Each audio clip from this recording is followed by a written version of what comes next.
Yeah, I think we could get to it. So I think this will probably be for our skaters. How has skateboarding just impacted you, and what impact has skateboarding had on, just you as a person and in your life? Be keen to hear. I don't know who wants to kick it off. I'll kick it off. Skateboarding has always kind of been my escape from reality. It's always been my happy place. It's always been the place that I was able to allow my creativity to flow. Teaches you so many life lessons that I don't think I knew when I was that age, but it's just like the tenacity of being able to get back up and try again. The community aspect, like you guys said, it's always been a safe place. Like I've always felt welcome. For me, it's some place that I was always able to connect with people from different backgrounds and really be able to understand where people come from and what they do. And just be able to show love and respect for everybody from, skateboarding's always been, my first true love. Okay, I'll pass. Did you guys want to share in that as well? Skateboarding has helped me so much, like through my, like the mistakes I used to make in high school, and like being naughty. I'll refer back to skateboarding, like teach myself like, nah, things work this way. You become patient, you become calm. So I'll use skateboarding as a tool, like to get back to my natural self.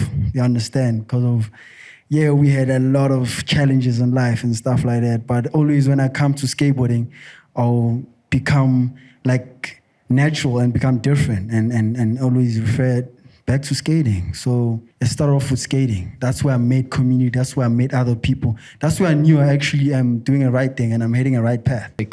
So for Alison, I know that your daughter skateboards. I just want to ask, have you noticed any changes with from your daughter with regards to the time that she started skateboarding to now? She's definitely really confident as a little girl in a skate park. When she first started skating, she was always really apprehensive to drop in and go and skate because the guys were there and she thought, she's going to get in the way or they might knock her over sort of thing. And as she's got to know everyone, she's really realized that she is allowed to be there. She's allowed to take up that space. And she's not scared anymore. She sometimes just says, I'm going next. And off she goes. Yeah, I've noticed. So her confidence is great. And she's also become really confident talking to so many different people. She's not isolated in her little world of only talking to other small girls sort of thing. She chats to anyone and everyone and tells everybody about how much she loves skateboarding and that sort of thing. And she's always willing to try new tricks. She doesn't go, no, I don't think I can. She always goes, okay, I'll try. Yeah. So it's definitely really built her confidence and exposed her to so many different, really interesting people and places too. Super. Can I check if your microphone's on, actually? Oh, it is. 1, 2. Okay, cool. So this one's for Aiden. I know that you're a creative, right?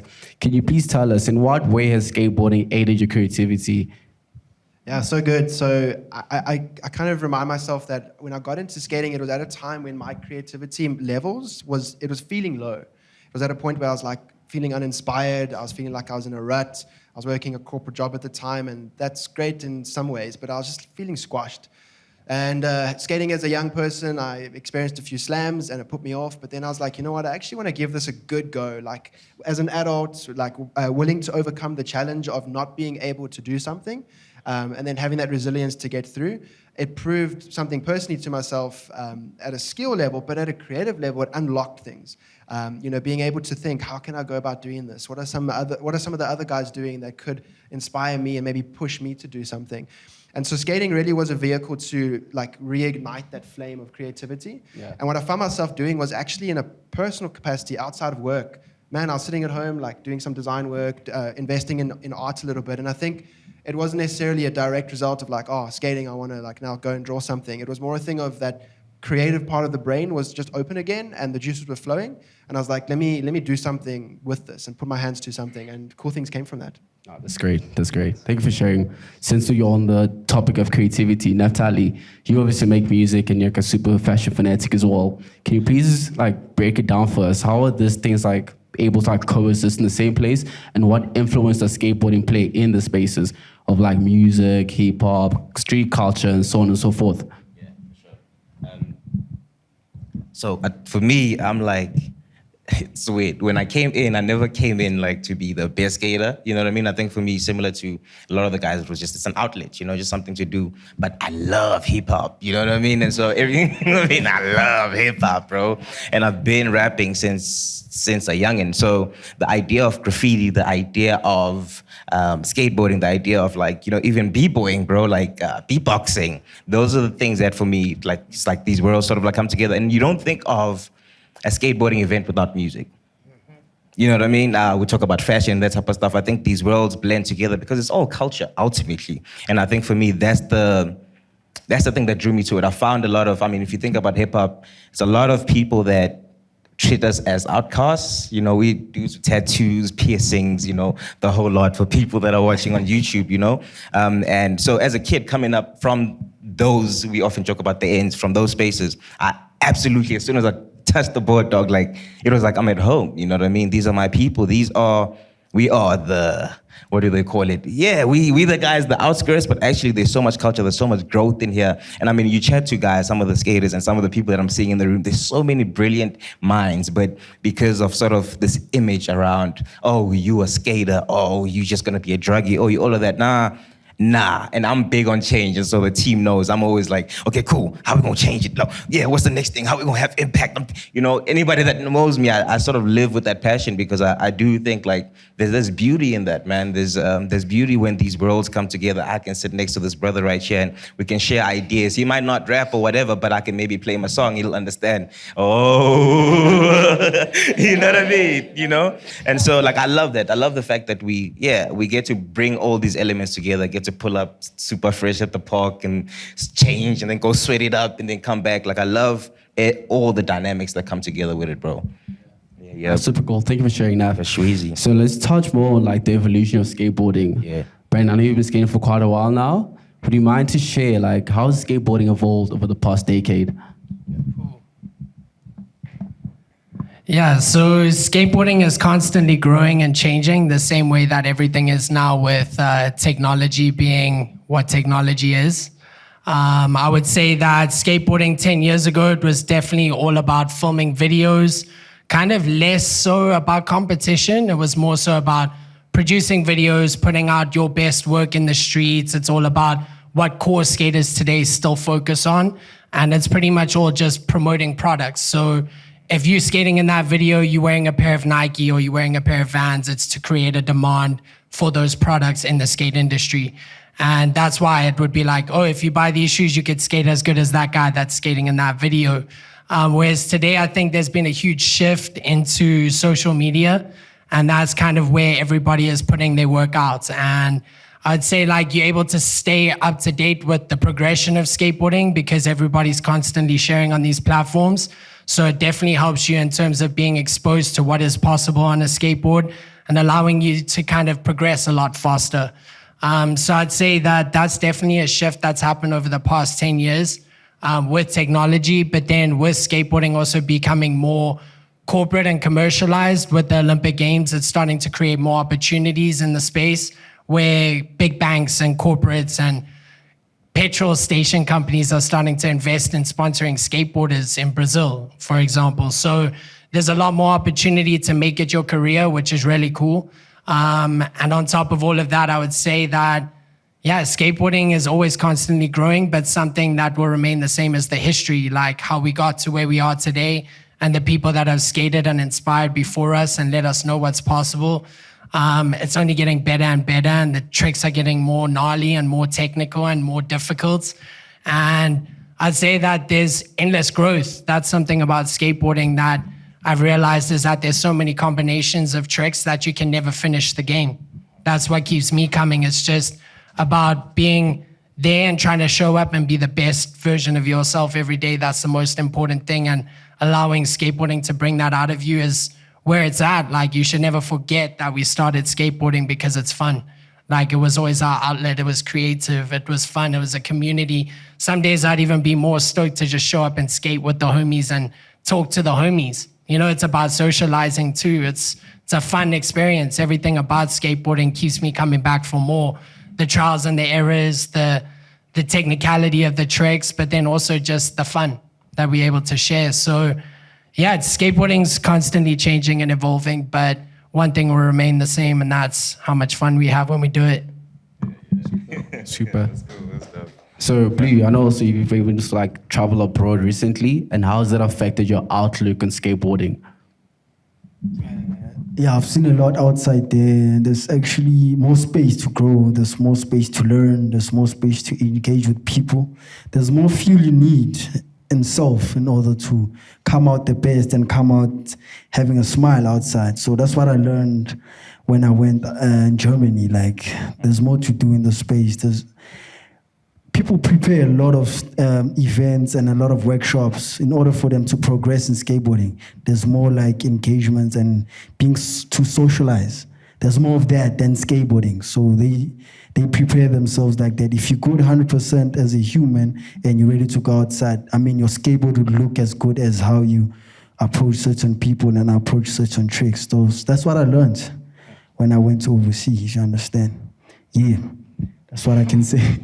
I got one, and this can be open to everyone, but how does skateboarding encourage discipline, particularly because I think you just mentioned workshops now and working with a lot of kids, right, in the space, and you spoke about just coming through, being able to chat with the homies and chat with the kids. How does skateboarding, does it even like inspire or encourage discipline and, you know what I mean, just self-confidence? I suppose we spoke about that earlier, but yeah, how does it practically? Blue, you want it? I found in terms of the self-discipline, nobody can land that trick for you. You know, for Ashley, she has to work on it on her own. It's completely up to her. She'll get all the input and help from the guys and all the encouragement and told exactly what angle to approach it from and all that, but it's completely up to her. And if she gets really frustrated and instead starts chucking her board around, she's not going to make any progress. And so she's really learned that you have to keep trying and you have to be patient. She's not always patient, but she tries. But she will keep trying until she eventually lands it. I mean, the one weekend, it was a long weekend last year, we spent every single day at YBF until she managed to land the trick that she wanted to land. And then it was like the sun was setting and it was Sunday night at the end of the long weekend and she was happy and she could go home. So it's definitely up to everybody to have to put in that work and the persistence and all of that if they want to actually land the trick or learn new things. Love it. Yeah. I love it. Mike, you wanna Thank you. chime in there? So for me personally, from a coach perspective, so with regards to discipline, right, I feel like people always try to focus more on motivation than discipline. But there's days when you don't feel motivated to do that trick, right? But at the same time, I made a bet with Lisady at the skate park that I'm gonna get it. Right, so like there's this internal battle that you go through, but I feel like skateboarding in general just teaches us life lessons that we can implement in our day-to-day life. For example, consistency, resilience, discipline, all those are stuff that you can learn from skateboarding, right? Through repetition and consistency and just like continuously trying to flick the board just so you can get the perfect kickflip. Because I'm sure we can all agree that as skaters, there's a certain type of dopamine that you get from skateboarding that you don't get from anything else. It could be from the smallest thing, from dropping in, doing a pop shove, or doing a backflip down the handrail. The dopamine is always the same. So I feel like having that feeling is what kind of forces us to be develop that element of discipline. And once you have that instilled in you, you're able to implement that in your day-to-day life, whether it's at work, with your family, or just like other aspirations that you might have. That's dope. You wanna add anything there? I mean, to be honest, nobody can say it better than the way you guys just explained it. But I would say, especially getting to the higher levels of competing and skateboarding, showing up and just trying your best every day is the most important thing. So like you said, the motivation might not be there some days, but you have to just show up and you have to try your best. Whether the best on some days means landing 3 kickflip front boards out of 10, it could be the next day 10 out of 10. For example, like there's always gonna have to be that thing inside of you that wants to walk away with that feeling of landing the trick and the dopamine like you're speaking about that keeps you coming back.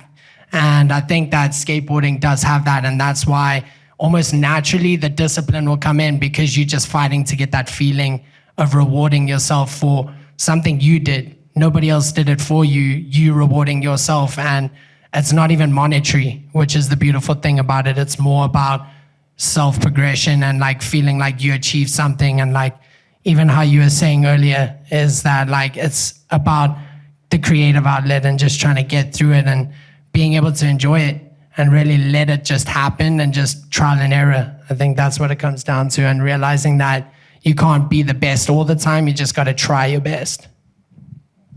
Super. You did mention on like skating at a high level for Blue and Brandon. I'd like to find out, how does it look like preparing for like a high level competition, whether it's on a national level or it's on a Olympic level? Like, how do you tap into that mindset? You want it? So for me, I've never skated like those high, like how Brandon skated, which contests like Olympics and stuff like that. SLS. So I've never skated such contests. So I don't know how the preparation is set up there. But I will say from the small competitions, it takes time, takes days, takes like monthly being consistent, takes a lot of discipline, takes a lot of you having, like time management in your life, and able to like eat certain food and watch certain programs, and like just develop a certain criteria on how you approach skateboarding, even from whatever you do on a daily basis. So yeah, that means it will take a lot for you to prepare. Like if you can watch Brandon's Instagram account, it always does the same thing and prepares like your proteins and stuff like that. So it definitely takes a lot, also from training and stuff like that. Yeah. Yeah, so in terms of that, like in preparing for the events, I think it comes down to two different elements. You have the onboard preparation, which is you practicing skateboarding tricks, and that comes down to consistency and repetition, and kind of the fear factor I was mentioning earlier of just trying to like make sure that you're able to push past fear and be able to do that trick and try get it done. We're fighting with fear every day because it hurts to fall. You know what I mean? So there's that side of it, and that's on the board training, which it comes down to typically just being on your board and skating and putting yourself in that environment more frequently. And then you have the other side, which is off the board training, which is your nutrition. It's the psychology behind skateboarding, because skateboarding is pretty much 99% confidence. You have to believe in yourself. You have to go out there and mentally, whether it's your personal life, whether it's skateboarding, it all comes down to being in the right space to be able to go and compete at the highest level and really believe in yourself at that level and be able to be like, yo, Niger, like, I'm going to take Niger out. You know what I'm saying? Like, it's one of those things. You have to really believe that, but it's hard to believe when somebody's so decorated and achieved so much in that space that you still have self-doubt.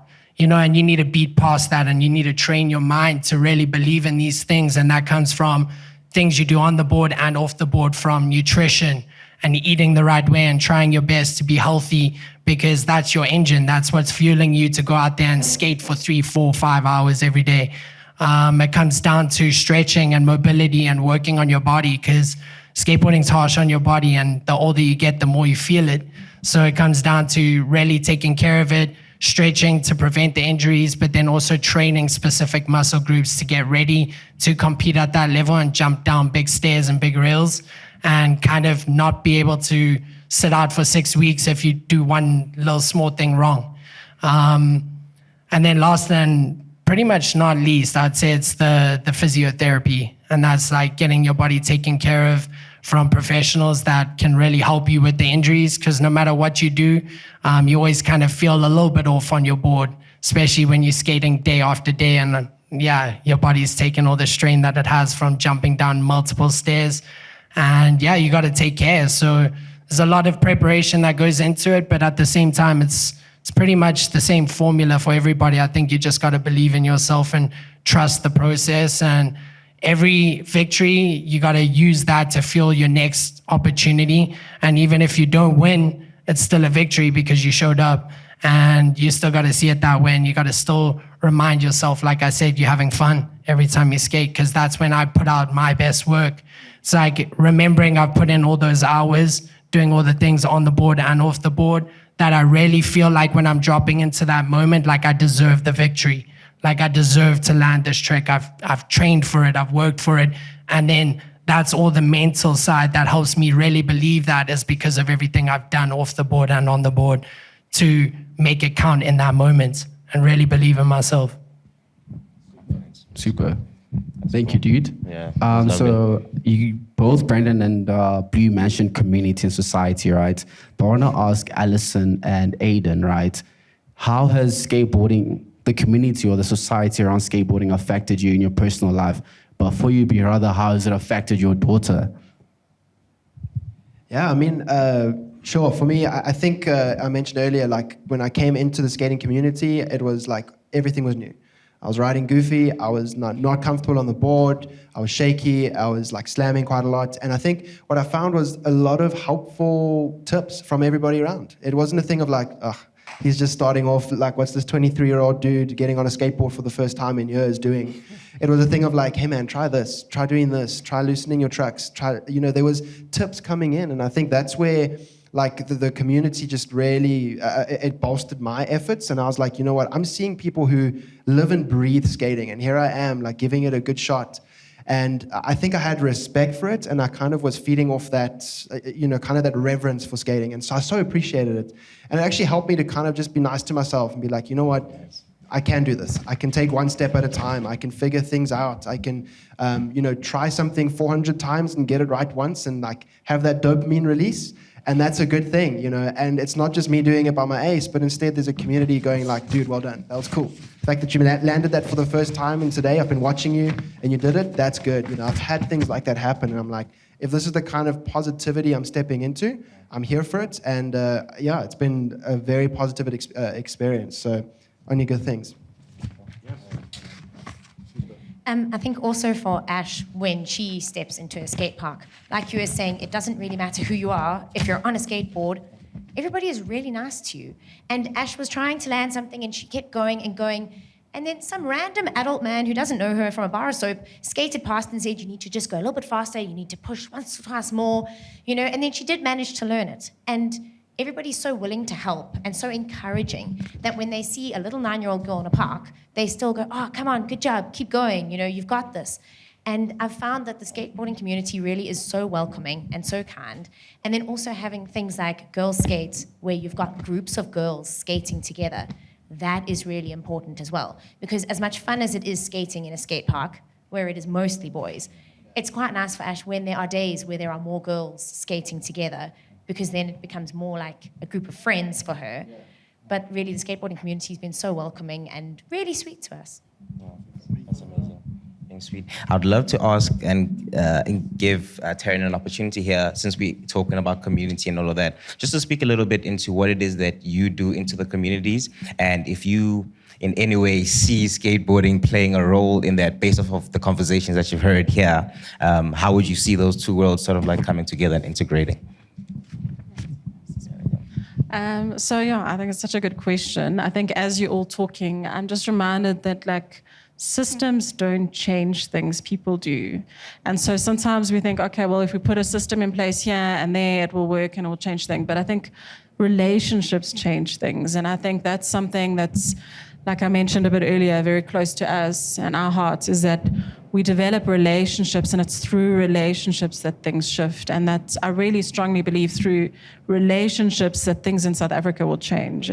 And so I think something I love about your community is exactly what's been said tonight, is just that there is so much relationship. It's so much centered on learning together and being together. And it's not just me and my sport or me and my like board that come out. It's about connecting with other people, learning from other people. And so, I'm just encouraged to see that beautiful community coming about. And I think that, to just segue into what we are getting involved in, is that we really want to see our city like flourishing. Like, I think there's been a lot, like we'll go like driving through the city and you just see like there's so much brokenness, there's so much just devastation happening. And I think that stuff is only going to change when we connect together. And so loving our city is literally that. We're trying to love our city, and that's through relationship as the primary part. And so, yeah, we are very, like, even when I say the skate park is very much on our agenda, like even it sounds very serious, but it's There very goes the much system on our, right there. but very much on our heart, because I know that you guys, like, you're able to reach into communities that other things can't, and sport has that ability. It has that way of, like, a vehicle of just bringing community and bringing change through those relationships. And so while our focus has been very much on schools, some of the schools we're dealing with and helping, we went through today to Cosmo. The one class, it's probably half the size of this room, has 113 kids in one class that size. And so I think what devastates me in those scenarios is, like, how does any child in that class think that there's a dream for their future? Like, how do they see any way of, like, making a way in society and making a way for themselves? But something like this, like coming and meeting a community and getting involved in a sport that maybe aligns to, like, what their skills and talents are, like, opens incredible doors for people. And so, yeah, our heart is, how can we shift some of that and get, like, so much out of our heart that people can uncover their skills and talents.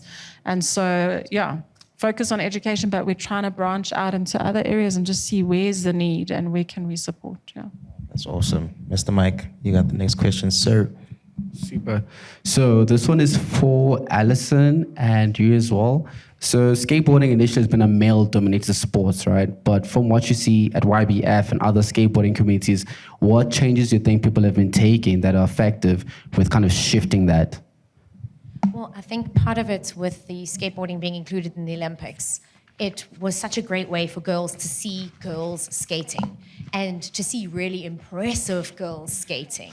Ash loves to watch those sorts of girls on YouTube and Instagram and all of that because they are so impressive and they're young girls. I mean, some of the best girls are between the ages of like 9 and 14 sort of thing. And they're just doing such incredible things. And so it's nice to see the girls aspect of skateboarding growing, even though it's growing slowly, little bit by little bit, but a lot of people are working really hard on it. And it's nice that it is opening up more to girls, and also how the guys in the skate parks, as I said, at no point say, no, this is not your place. They're very sweet and they're welcoming. So it's definitely helping the girls to grow in skateboarding. I think just from the outset, like, I would think that skateboarding is one of the sports primed for that, like primed to be welcoming to diverse groups. Like you said it earlier, it like doesn't matter skin color, culture, like gender, it's primed for that because you are a community, from what I'm seeing from the outside, that really does embrace the other. You embrace people who are different. And so I think it's really like about creating spaces that are safe for girls, safe where they feel comfortable to just come in. And I think that's for anything. So my husband's an artist, and even those art spaces have been very male dominated, and we're seeing shifts there now where like some galleries are doing only female shows, and like hearing about girl days, like where the girls can just come and skate, like it just creates a safe space. And I think that is what's so important. And I think it's also for girls to be pioneering in the space. I think I'm a girl who's not very girly and have always not been. And I've just like, I love like taking things apart and fixing things. So my neighbors will see me up on the roof, like fixing things. And so I'm like, also just like, go for it. Like, don't let people hold you back. Don't let people stop you from your passion and dream. And you'll see the world shift around you as you do that. So, yeah. Good, sir. You got us? Okay, shall we? Yes, sir. Skate. Cool. So this one is for Brandon and Blue, right? Of course, you guys are great skaters, right? And all this sort of stuff. But I'd like to know from you guys, how do you think the involvement of companies like Nike and Vans have kind of helped move skateboarding from a subculture and make it more mainstream? And do you think that that's a good thing or a bad thing? That's a great question. So definitely to start it off, I'd say the big brands like Nike. If you don't know, they built a whole skate park in Soweto with the initiative of being able to bring kids out of Soweto and give them a facility to help breed the next Olympic champion from South Africa. And they believe that the rawest and the best talent is coming from the Kasi. And they believe that, and I believe that because I've seen it with the Brazilians, that the people that are hungriest to succeed are the people that come from backgrounds where they don't have much. And the only thing they have would be that skateboard and that opportunity to be able to go out there and make ends meet. And a lot of the time, some of my friends, I've seen them, that's the way they put food on the table for their mom and their dad back in Brazil, for example. So, I mean, seeing Nike be able to create that space and that community to help kids actually progress towards something, rather than being out on the streets, maybe begging, maybe getting into a life of crime or drugs, it's become a space that they're able to actually grow into the best version of themselves. And I think that is definitely something that makes me really proud to be a part of a brand like Nike. And then at the same time, brands like Vans, like they support skateboarders, they sponsor skateboarders, they promote skateboarding on the core level of filming video projects, they're investing into it. So it's only growing the sport more and more. And the more brands that get involved and start activating in the space, the better it's going to be for everybody in the industry. So yeah, I think that they definitely make an impact. It definitely comes with help. In society today, you need money to survive. So by big brands and corporations investing their money into skateboarding, it's for the best. Mostly said everything. but what I will say is like, it's not only skateboarding, it goes for whatever you do in the creative space, like painter or whatever. As long as you can create something that's new, that's unique, I mean, it can grow, like, through these brands and through, like, even the new brands that are coming on board. Like, you can even start your own brand. It will be, like, supported by the local brand or the brand you wish to be supported by. As long as you go out there, do your best, and sell whatever you have on your plate, and still believe, like, there will be that drive for you getting to more, like, opportunities and stuff. Like, I mean, that's who we are. We creatives. We here to make something new. We here to, like, you understand, even this panel is about creating new ideas and how we can fulfill the space. It's mostly like that. So yeah, thanks. I like that, on the creating new ideas. We had a question which I think we've sort of really answered around just fostering a safe space for kids. But I want to take us into a little bit of a deeper chat, and I suppose we could all speak into this. But how has skateboarding, if at all, impacted your mental health? I know you spoke about it earlier and stuff like that, but maybe if you could go a little bit in depth around that. We mentioned words around, it's an outlet, someone might be out there like, what outlet? What does that actually even mean? You know what I mean? But how has that impacted you guys? And we can go all the way from left to right, or feel free to take it. I'll share. So skateboarding with mental health. So for me personally, skateboarding is the one thing that I do without concern of like how good I am. Like, I'm okay with not learning a trick, right? And it's the one space in which I'm not judged. Like, it doesn't matter that I'm Michael from wherever. It doesn't matter what my bank balance is. Doesn't matter what my skin color is. Doesn't matter what my nationality is. And it's something that I've invested so much love and passion into, where it's the one space where I get to escape and nothing else matters. For that 1 hour or the 10 minutes I'm skating, it's just me, the board, and the obstacle that I'm skating. So I could have a super hectic week or like a super hectic day where I battled NAF in a meeting, or I didn't get this gig, and like all stuff is bothering me, dude. But the moment I get on a board, dude, like everything just shuts down, it just provides me like a clear mindset, where I get to like clean out everything and like focus on something else. And that moment that I get to spend away from the other stuff that I'm dealing with, by the time I get back to it, my mind is a lot fresher. I'm not able to like sit back and analyze stuff and reflect and like tackle things a lot better. That's really great. Anybody else want to chime in there, Aiden? I don't know. Yeah, sure. So I think just like at the level of, I mentioned it earlier, being able to come across a challenge and then overcome that. That isn't something that everybody's got. That isn't something that just comes naturally to people. It's a mindset.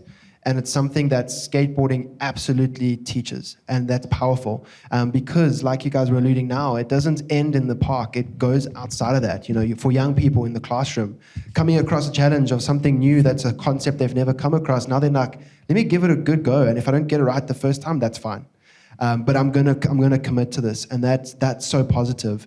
I think also just at the level of doing something physical, man, for young people to stay active, to be active in a way that they're able to have like their passions and like maybe the culture that they're starting to subscribe to or being exposed to, where that coincides with being physically active.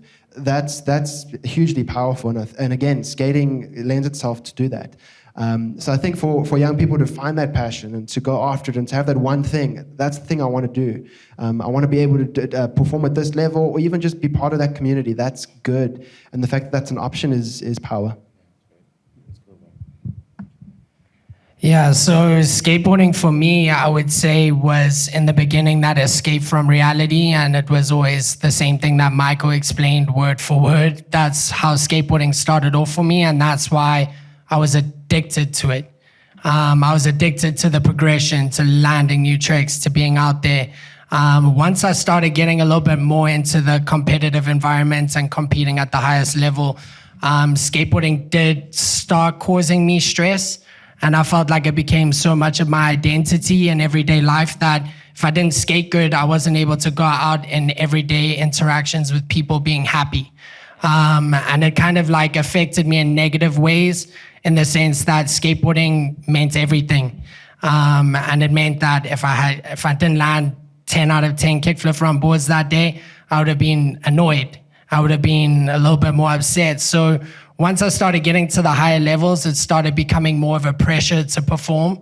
But then it's all like through the work that I've been doing with definitely professionals in psychology and along those lines, you need to start perceiving things differently in your mindset from pressure being a privilege. Like it's something like being able to have that feeling means you care. That butterfly feeling in your stomach, you still feel it every single time. You need to be able to understand that feeling and still bring out the best performance in yourself. And that feeling will never go away. I'm sure Ashley has told you about those feelings. Like it's like when you did your driver's license test and you're sitting there and somebody's interrogating you. It's like the most my legs have ever shaked in my life. But like I'm saying, that skateboarding for me became that, and it felt like it was a job and more focused on being able to go out there and perform all the time, that I forgot the reasons I started in the first place. And that's okay. It's an understanding of that's what it takes to compete at the highest level. But for me, what brought it back was being out there and skating in the streets where it's not a competition, it's just recreating whatever you want to do on that obstacle in front of you. And that kind of re-sparked and reignited that love for skateboarding again, where it didn't feel like a job. It was more so for myself, and it was a passion project. And I would say that skateboarding, that's what it comes down to. It's mindset. And yeah, mindset is the thing that makes you skate the best. And if you're happy about what you're doing, and when you're going out there and you're skating, you skate better when you're happy. If you're in a bad mood and you're letting that control you going into your tricks, you're not going to skate as good.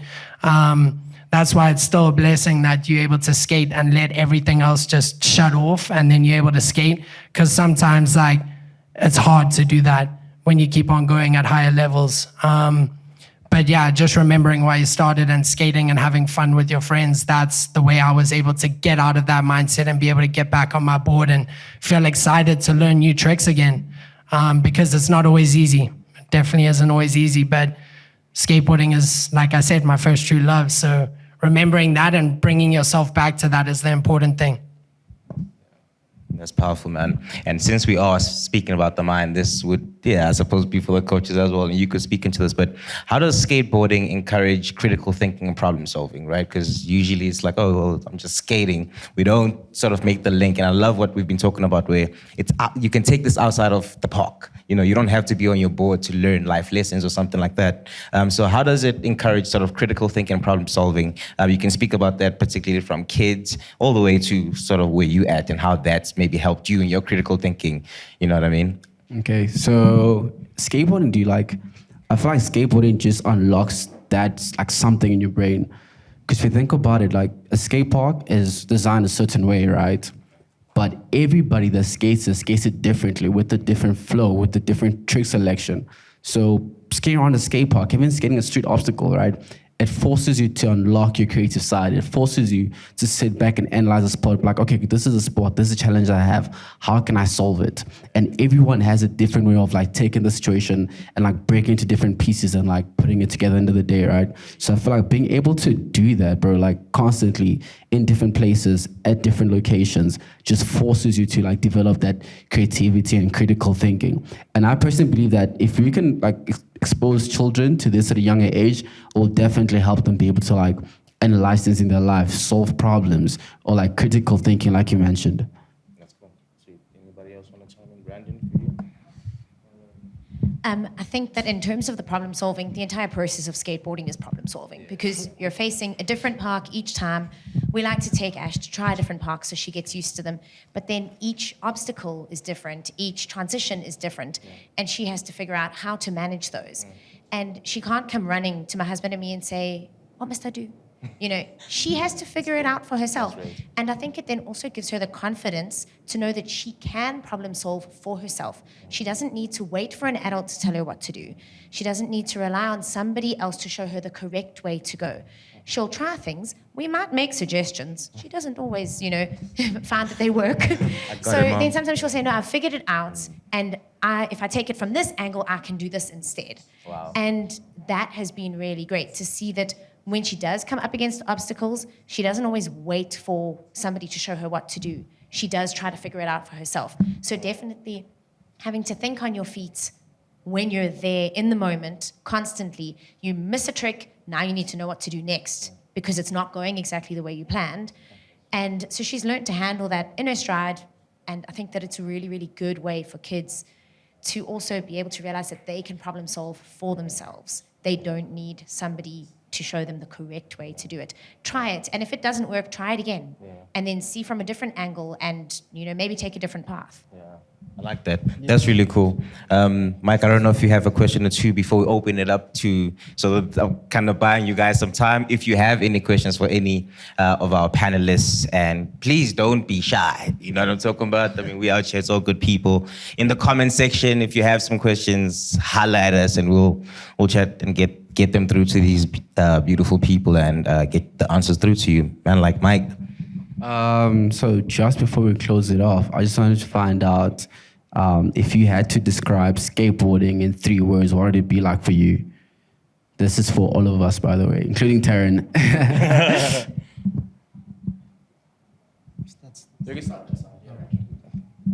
All right. I would say that it is fun, exciting, and challenging. I think I'm going to go with it's freeing, it's engaging, and challenging. Definitely challenging. For me, it's love, being creative and able to be yourself. Yeah. I'm going to say passion, commitment, and community.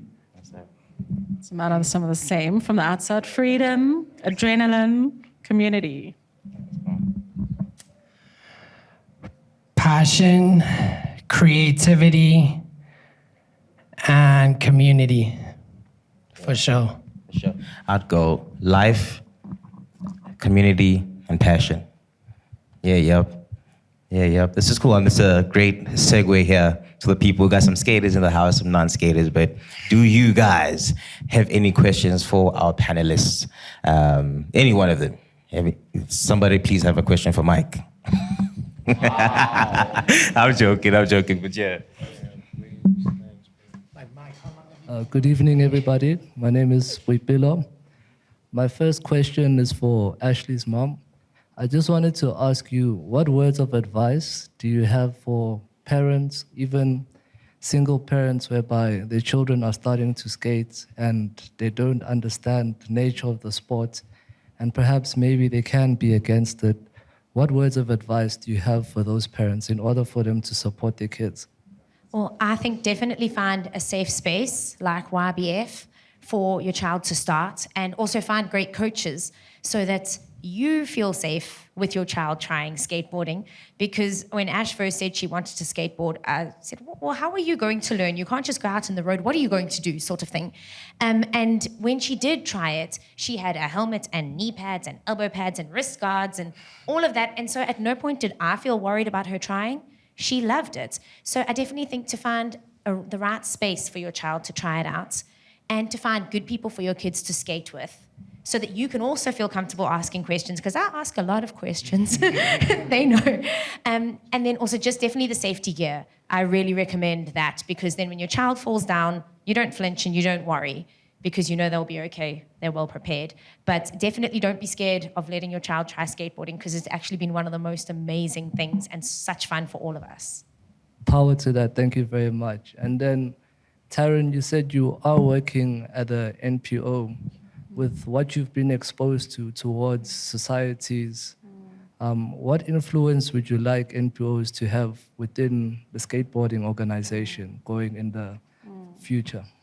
So I think something that's always bugged me about NGOs is that it becomes so much about funding and money rather than like actually doing the work and being with the people.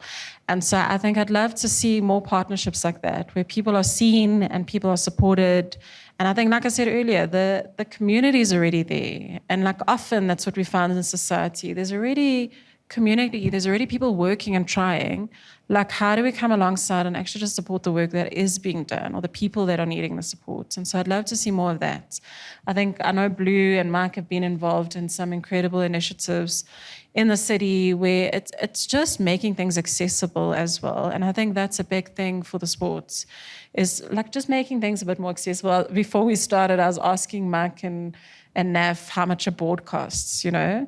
And like they were saying, like a good board is like 1,200, like to just get started. And I'm like, that's quite a price for people who can't like access that. So like just getting access to resources like would be the biggest step. And then like what you were saying about NAC seeing the need and just like filling the gap where there is need and where there is resource to do that. And so I think a partnership in society always needs the people who are actually doing there, the people on the ground, the business who has some of the money that they can just literally throw at things, but then there are nonprofits that actually can help still drive like some of the deeper issues, because otherwise it can just stay surface level. And so how do we actually help like drive? And I think that's a big thing for us at YBF as well. How do we be a bit more intentional about like what some people are facing, that even like it's not always about, I think a big thing for me as well is that it's not always about under-resourced communities. It's not always about like poverty. Like there are different types of poverty. Like loneliness is a poverty of relationship, you know. Not having a resource might be a physical poverty, but there's many, like there can be spiritual poverty, there can be emotional poverty. Like, so how do nonprofits also look at addressing some of those challenges and not just get so zoned in on resources and funding and that sort of thing?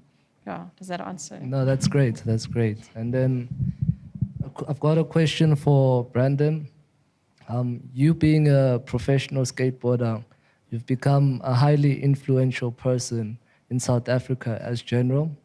And with more skate parks and skateboarding growing bigger, what words of encouragement do you have for the kids that look up to you and want to actually be like you and actually grow to be even better than you?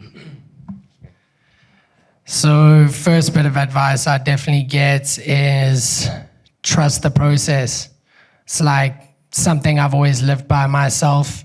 Trusting the process of learning new tricks, sponsorship relationships, and persevering in that. I got told no for like 7 years before Red Bull finally signed me, for example, you know, and I think 7 years of time, like after 7 years, somebody would have given up, but because of skateboarding, realizing that things don't always come that easy, you got to actually work for them. That's kind of how I persevered through that. I told them like, I'm going to do everything in my power to make sure I sign with you guys one day. That was always my biggest dream. Like, that's something I wanted. And when you have a clear goal and you know where you want to go, I definitely think the rest is trusting the process and taking it from a big goal and breaking it down into smaller objectives that you can achieve day to day, and how you can actually get and see that path that you're creating to achieve your goal. I'd say it's definitely dedication, it's definitely passion, and like Michael said, I guess motivation is not always going to be there. So like the discipline is the main thing that it comes down to, and showing up for yourself every day to get to that level. And also I'd say like connect. You know, that's the most important thing. Like I didn't do anything alone. Like there's a lot of people that helped support me along the ways, whether it was emotionally, whether it was just telling me like, yo bro, that was really sick, or like showing love at a skate park. Like those things mean a lot more to me than people realize. Like if I can inspire somebody, that's like making me realize that what I'm doing is deeper than just jumping down a stair or a rail and trying to land a cool trick. It's like, yeah, I'm really motivating people to do something more with their life and achieve their goals and aspire to be somebody bigger than who they are and the best version of themselves, quite frankly. And I think that that's what also makes me feel good about what I'm doing, is that it's not monetary motivated. It's all about like really connecting with people and like working together, because yeah, if we work together, teamwork makes the dream work. All right, thank you very much, Brandon. Really cool. Blue, can I ask you a question? Initially, I met Blue when you were still a kid at 3AS Skate Park in Alexander, and I've watched the phenomenal growth that you have actually achieved into being a young adult. What would you like to see for the future of skateboarding going forward in South Africa? Yeah, like Brandon said, like we have to be big on community and stuff. We don't need to like disconnect. We still, as we grow, we need to help others grow. Like they need it. They need. I've seen it outside there, and it's everywhere. Like we need to engage. We need to see more in each other, even though you haven't started or you are about to start skateboarding. We have to look at you as a monument. So we have to look at you as a great person. So you have those words plugged in you and you go with them. Wherever you are, you just reminded, who are you? Like stuff like that. That's also what kept me going. The love around family, relationship and stuff like that. I was getting reminded, like one day you're gonna be this person and you won't deserve it one day. And yeah, so that's how I carried myself till this day. I also carry myself that way, so I don't separate myself and the love I have on your community. All right, thank you very much, Blue. And then my last question, optimistic status. I know I'm calling you the Insta handle. As an artist, what can you say, like for people that are artists but they're still in their shelves and they hesitate to come out? Because I did notice at the last YBF competition, you had some artists performing, and I believe it was really good networking, because through that, I've heard that some of the guys that actually do filming actually went out and shot a music video with those guys that were performing. So what words do you have for those that want to get out of their shell, but perhaps maybe they're intimidated by the platform? That's a great insight and, you know, a great question. I think, bro, like similar to what's been said here, I think have fun with it. I think as soon as you stop having fun, a lot of the stuff, I think it gets blurred up in it. And so I think if you're enjoying what you're doing, share it, man. Like, you know what I mean? Like, who actually cares? But I think because we live also in social media and everybody's got an opinion and, you know what I mean? You go through the comment section. So I do think people lead out of fear. But I think step out. Step out. I always use this analogy of like, we've all been to school and done like a speech, right? And you remember that moment ma'am or sir called you up and you had sweaty palms or your heart was racing, but you had to do it regardless. You stood up there, you did your speech. A second in, your heart probably calmed down and your palms weren't as sweaty. And so I think you're just not gonna know if you don't go. And so I got this tattoo as a result of skateboarding. And so for me, it's just commit. Just commit and see what happens. You don't know. And so for those guys that ended up having like the visuals and stuff like that, it's like if they hadn't reached out and gone, hey guys, is there an opportunity? In fact, if they weren't even working on the craft, would have nothing for them to preview. And so my biggest advice for artists and creatives out there is make the craft. You know what I mean? Make the craft, because once you have the craft, it makes it a lot easier for you to put the craft out there. But if you have nothing and if you aren't enjoying it, then it's like, you're not, even the people, I don't even think you get to network and connect with people, because the reason that people are connecting is because they're going, we're seeing a passion there, we're seeing a light there, right? That we've got something that we can offer in the space as well. And so, yeah, that's my short, long-winded answer to that. Just have fun with it, but make sure that you stay creating. Whatever it is, just stay creating, man. I like that. And I'm done with all of my questions. I just wanted to give everybody here on the panel a major shout out. Shout out to YBF and the church. One love, man. Salute. I believe you had a Mr. Karabo. This is for the guys who are involved in like a logistics level with the park. Obviously, I mean not obviously, but I've been around this campus like for ages, even since the inception of YBF. So I saw it literally built up and all that kind of stuff. Seen a lot of blood, sweat, and tears there, mine included. And just now, for you guys now, you know, the YBF is quite a removed park. It's in the middle of Bryanston, a very, very suburban area. Obviously, it's very hidden from the rest of Joburg. I mean, we know it because we're like in the community. But has it been, what are the challenges you guys have faced to like expose people to the community? I mean, it's probably easy, like for you guys as moms, you guys know the campus, you know the community, you can attest and have testimony for YBF as a community and the campus as a community. But what are the challenges you guys have faced with bringing guys and exposing guys to the campus? Obviously socials, whatever, but what have you guys been facing? So I feel like one of our biggest goals when we started off last year was like cultural exchange, right? So one of the main objectives is kind of bring people from outside into inside and people from inside to the outside, so you can bridge the gap between Bryanston and the rest of Joburg. But I feel like one of the biggest challenges has kind of been expectation and the reality that most of the people that come to a competition stay far. Most people that come to park stay far. So, for example, if you're a random kid that lives in Soweto or Alexandra, you have to think about traveling the skate park, which would cost you like roughly 50 to like 80 bucks on transportation alone. Then you gotta take in consideration transportation. On top of that, you gotta take in consideration like a snack for the day. So having to like kind of show people like, yes, we get it, that's the challenge that's there, but then again, this is for a greater cause for us and for you as well. That's been the challenge, but I feel like over the year, we kind of be able to bridge that gap where we've kind of like tried to get people to carpool or get people to like put in money on transportation, or like Blue also, I don't know if you guys know, but is a founder of skate, what do you call it? Growing Alexandra, which is like a collective of like young kids that skate in Alexandra, and there's always people that are willing to like pour into that, whether it's helping them move from this location to other locations. So I feel like that's been bridged. But yeah, like getting people to know about the park hasn't been as hard because people know about it, but access has been like the biggest challenge. Yeah. Largely accessibility, and I think like to speak on practically how are we sort of like bridging that gap, and I think a big way that we're doing it is through the events, you know, because the events do get to pull guys out. It's not like I'm having to come to the skate park every day. We usually try to be very good with our marketing to where guys know well in advance. So if they are having to save up or having to carpool, or who are we coming together with, I think that's allowing us to where we're seeing the numbers sort of like grow again in the space, with sort of like competition. So we're using that as a gauge, because like Mike said, I think accessibility is a big thing. And we're just talking about just the price of skateboards and that type of stuff. A lot of these guys coming from the outskirts don't have that. Just to get here and then have to, for some of them, even just the entrance is like, sheesh.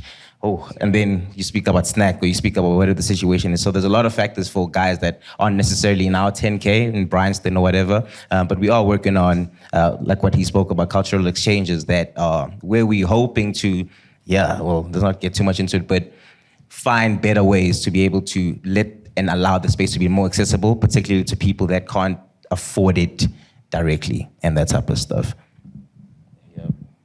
Is that it? Anybody else had a question? Let's go, bro. Question. Shout out to the team. Shout out to every single one of you peeps out here today. I think it's a great group of individuals. I have the privilege of knowing Blue and Mike personally. It would be nice to know everyone personally, but it all goes down to like how objectively are we going to have that, you know? Because as a skater, for me, like what keeps me up at night isn't necessarily the tricks, but like, you know, learning Sizulu, for example, as a black person that's grown up in the suburban areas, you know, or like, you know, how am I going to better engage with the guys that take and recycle the trash because I skate more on the street, you know? It's difficult because, you know, it's almost like we've got some like black people have gotten this golden ticket, you know, like I literally walk from my house to here. And sometimes I jute Mike into a free sesh, you know? So like everything for me is like, you know, it's almost like handed to me. I don't feel guilty about it, but at the same time, I feel like, how are we going to objectively, not even just you guys as a panel, but to challenge us as the skaters at YBF, you know, to like, you know, for one thing, like give boards or however, you know, because that's how I want to be challenged. I can learn Zulu or Duolingo, but I may not have the accessibility of seeing 102 children in one classroom half the size of this, you know, because I went to school at Crawford Fourways. So, yeah, I think that's actually why I came here. You know what I'm saying? More than anything. Well, firstly, I hope you got something that's going to help in some of, you know what I mean, the questions that you have. But I think these are the things, like, as we've been talking about, what we are actively working on, right? It's, I mean, and T touched on it, and this has been a tug for us because, man, vision is a big thing. We're all about culture and community, and generosity. It's just understanding there's got to be a pool of generosity that you can, no pun intended, but draw from, you know? So if I don't have any water in this cup, I have no water to pour in your cup type of situation, you know? So we are working around elements like that to where we want to overflow, man. You got to understand that's our heart. Our heart is, you know what I mean, to be able to get into communities, to be able to meet young men like yourself and go, hey, man, where can we come alongside? And you know what? I don't think it's always financial, actually. I think there's different ways that we can come alongside. And one of that is creating a safe space where you can come there and you talk about your relationship that you have with Michael and Blue, where you can actually outlet a little bit because maybe you don't have that at home. And so there are elements that we've been implementing around that. But like I said, I hope just the fact that we're even doing this panel shows our heart in that space. I don't know if you want to add into that, Ash. So Ash has been really lucky. She goes twice a week to the Nike Center in Soweto and gets to skate there with the most incredible little boys. And they are so nice to her and so sweet, and they help her and they encourage her and all that. And so the one way that we can help a little bit is things like where she outgrows a pair of Vans. And even if they're well worn, somebody can still use that. And it means that they're not skating in the shoes that their mom bought for them, sort of thing. Yeah. So perhaps also things like where you do have a board that you have outused, but somebody else can still use. Because at Nike, and I'm sure you're trying to build up for yours as well. So I think if we can collect for Blue as well, they have a collection of boards that the kids can borrow, which especially means if you're going to try skating for the first time, you don't have to invest in a board, like you were saying, the cost of them.